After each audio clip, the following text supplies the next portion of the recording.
வந்து மேல்மயில் கிராமத்தை சேர்ந்தோம் சார். நான் வந்து 15 வருஷம் ராணுவத்தில் பறிப்புடிச்சு ரிட்டையர் ஆகிட்டு ஒரு ஏக்கரை நிலம் வாங்கினேன் சார். அந்த நிலத்துக்கு உண்டான ஏரி நீர்வழி ஓடை கால்வாய் இருக்குது, அது வழியாக போயிட்டு வந்துட்டு இருந்தோம் சார். இப்போ அந்த நிலத்தை விற்க சொல்லி ரொம்ப ப்ரெஷர் பண்ணுறாங்க மேலே. நான் விற்க மாட்டேன்னு சொல்லிட்டு இருக்கு.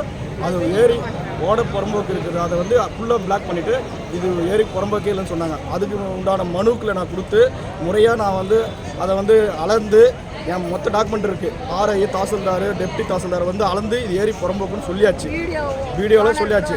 அது லெட்டரே நம்ம வந்து ஊராட்சித்துறைக்கு கொடுத்தாச்சு. அதை வந்து எடுத்தாகணும், 100 நாள் வேலை கொடுத்து அதை எடுத்தாகணும்னு சொல்லியாச்சு. இருந்தாலும் அது வந்து அந்த ஊர் தலைவர் வந்து நான் எடுக்க முடியாது, லெட்டரே ஆர்டர் போயிடுச்சு, ஆர்டர் காப்பே போயிடுச்சு. அது ஆர்டர் காப்பி போன பிறகும் அதை நாங்கள் எடுக்க மாட்டோம், அதை எடுக்க மாட்டோம் அப்படின்னு சொல்கிறாங்க. அதனால் இப்போ வந்து 100வது பெட்டிஷன் ஒன்று நீரோடை கால்வாயை நெட்டு எடுக்க முடியாதுன்னு கலெக்டர் சொல்லிட்டாங்க. நான் அதோட முடிச்சுன்னு போயிடணும் முடியாதுன்ட்டு.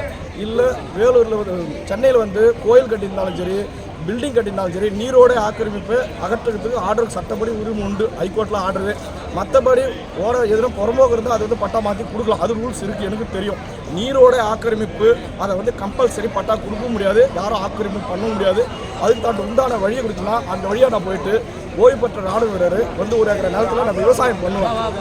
அந்த விவசாயத்துக்காக தான் நான் பாடுபட்டுருக்கேன். இது குறித்து இதுவரையும் அது கலெக்டர் எத்தனை மனு கொடுத்துருக்கீங்க? இது 100வது மனு சார். என் ஃபோன் நம்பர் 2 ஃபோன் நம்பர் இருக்குது. அந்த 2 ஃபோன் நம்பரில் நீங்கள் டேரெக்டாகவே செக் பண்ணிக்கலாம். செக் பண்ணிட்டீங்கன்னா என் பெட்டிஷனே சிஎம்எஃப் செல்லிலே சொல்கிறாங்க, நீங்கள் பெட்டிஷனே புரிஞ்சுருக்குப்பா ஆக்ஷன் எடுக்கலான்ட்டு.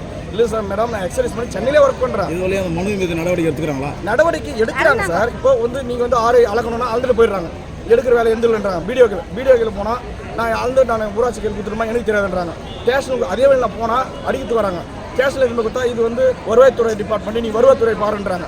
எந்த ஒரு ரெஸ்பான்சிபிலிட்டி கிடையாது. தாசில்தார் கையில் போனால் என்ன சொல்கிறாங்க, உங்களை வந்து போலீஸில் பிடிச்சி கொடுத்துருவோம், இதுக்கு மேலே நீங்கள் இந்த புறம்போக்கை பற்றி பேசினீங்கன்னா போலீஸில் பிடிச்சி கொடுத்துருவோம் சார். நீங்கள் நாங்கள் மேல்மயில் கிராமத்தை சேர்ந்தோம் சார்.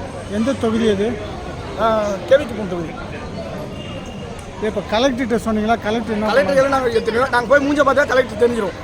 என்ன சொல்கிறாங்க? ஆமாம், ஆடியோ கொடுத்துறாங்க, ஆடியோ போனால் ஆடியோ என்ன வந்து பாருன்றாங்க. அங்கே போயிட்டு 2 நாள் உட்காந்து ஆமாம் அடிக்க என்ன பண்ணுறேங்க பிடிச்சி கொடுத்தோம் போலீஸுன்றாங்க.